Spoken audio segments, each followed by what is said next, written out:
As coronavirus cases and hospitalizations continue to surge nationwide and locally, the city of Austin is this week hoping to start a new effort to get vaccines out more quickly and to the most vulnerable people in our area. Austin Mayor Steve Adler joins us now to talk about that new program, how it got started and why it's needed. Thanks for joining us, Mayor. Good to be with you. Thank you. Let's start now with why the vaccine is so desperately needed. As you say, that we're in an uncontrolled surge with the highest number of cases, hospitalizations, and ICU patients in our area since the start of this pandemic. We're back locking down or scaling back the number of people that could go in restaurants and retail and things like that.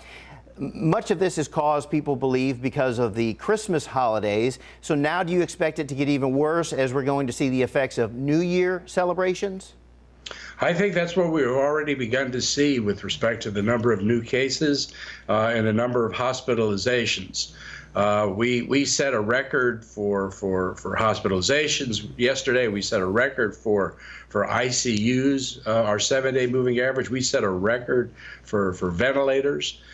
So we are in an uncontrolled surge, which is why it's critical right now that we try to turn that by having people wear their masks whenever they're out of the house, whenever they're around people that they don't live with, social distance, avoid groups. And yesterday, as we mentioned, we did meet the threshold that scales back restaurant and retail capacities from 75% to 50%. How long do you think we'll have to be in that area? You know, that all depends on what we do as a community. If people will wear the masks and social distance and avoid groups, stay home more than we are, then this is something we can turn around. But it takes a week to 10 days after there's been a behavior change before we start seeing that reflected in our numbers. So we have control over how long these greater restrictions last. I think that everybody kind of relaxed a little bit. We enjoyed the holidays. We were tired of the restraints. The vaccine was coming, but we have to redouble our efforts and focus on getting everybody across the line into the vaccine. So let's talk about that vaccine. You and other local leaders have been pushing the state to get more vaccines to Austin Public Health. You have argued that this current distribution plan is based on traces of what you call, quote, a racist policy. Explain that and then give us an update on this pilot program that's coming to help combat that. Well, the initial decision for distribution made by the state utilized grocery stores and pharmacies, and I can understand where that comes from because that infrastructure exists.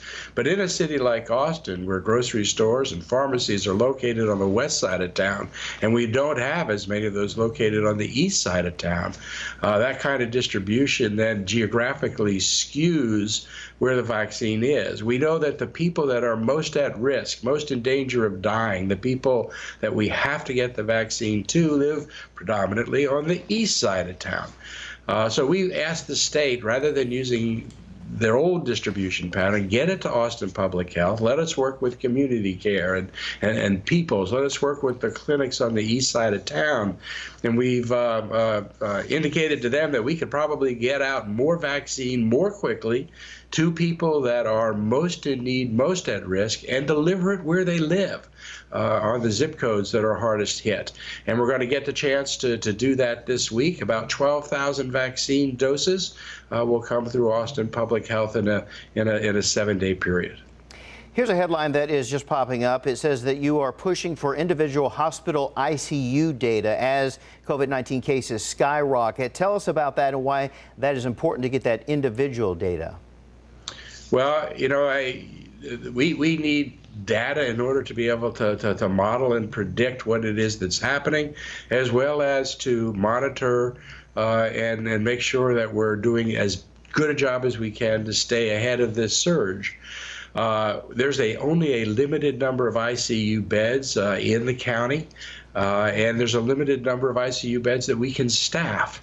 So we have to take real close look at those numbers to make sure that if we're exceeding that number, our appeals go greater to the state to give us staffing relief, out to the community to get doctors and physicians that are able to help.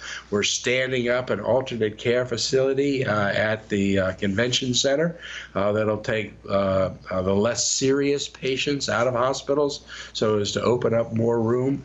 At this point, we're doing everything we can to save lives. All right. Austin Mayor Steve Adler, thank you for your time this morning. We appreciate it. Mike, thank you.